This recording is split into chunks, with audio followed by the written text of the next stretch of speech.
Autzen Stadium today. Colorado comes in. They will have a stern test against the Ducks. You know, Colorado has used every slight, real or perceived, as motivation. In the offseason, Oregon coach Dan Lanning gave them some fodder after Colorado decided to leave the Pac-12 before Oregon itself left.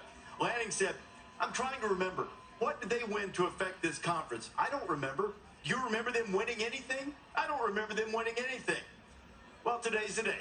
We find out if Colorado is just an improved team or one that is capable of winning something. Shedeur Sanders takes the snap, fakes the handoff, throws it in the end zone.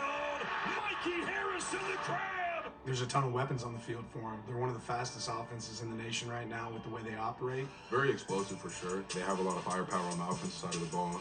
Touchdown, Colorado! Offense got to come out strong. We can't start slow. We got to limit turnovers. It starts with takeaways and then controlling explosive plays, limiting explosive plays for them, and creating some explosive plays for us. Picked off by Jeffrey Bossa. There he goes. Touchdown. Oregon's a good team, fast and athletic. They got good athletes, so do we. We're definitely a battle in the trenches. Whatever they do, we're just going to have to match it. We have to go in there and do our job and not let the outside noise affect us. We know how we want to play, and we execute the little things also. We turn out to beat ourselves. Just playing fast and playing physical. Whether we're down, with underdog, we'll fight back and we'll come out with a win. Colorado and Oregon, part of our game preview presented by Aflac. Now, you look at these numbers from the Colorado offense and the Oregon defense. Shedeur Sanders throwing for over 400 yards per game, and he's doing it while being hit regularly. He's been hit 55 times, and that offensive front of Colorado is probably no match physically for Oregon. Now, the question is, only 3 times since the FCS and FBS split in 1978 has a team won outright twice as a 20-point underdog or more. Bucks have done it once, Pete Thamel. What do scouts think about their chance to do it again against Oregon today? There's some pessimism, Reese. The biggest compliment to Deion Sanders' Colorado team amid the 3-0 start is that the sum of the talent has been greater than a parts. From a pure talent standpoint, only Shedeur Sanders projects as a surefire top 3-round pick in the upcoming draft. Colorado's weakness, as you mentioned earlier, Reese, is on the offensive line. The 55 hits Sanders has taken on dropbacks is 16 more than the next Power 5 quarterback. What do the scouts think? Well, with Colorado giving up 5 yards a carry, there was some pessimism for Colorado going to Autzen this weekend. One scout told me, quote, Colorado is going to get boat raced. Whoa. I agree with that.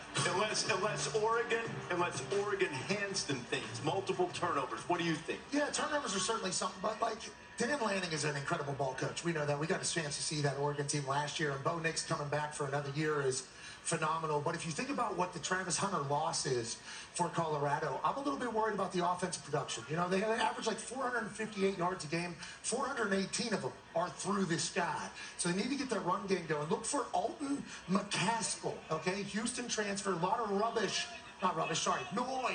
coming out about his name in Colorado. Power running back. They need that, I think, to keep Oregon off the field offensively because they could get boat raced. But this is also a team that just goes out and beats the national champion finalist in the opening week when nobody expected it. You know, you have a team that believes, right? And they're a gritty team. The team is assembled with 86 players who weren't on the team a year ago from the transfer portal. But this is a team that's very hungry. Now, talent-wise, they're outmatched by Oregon. There's no doubt about that, especially with the loss of Travis Hunter.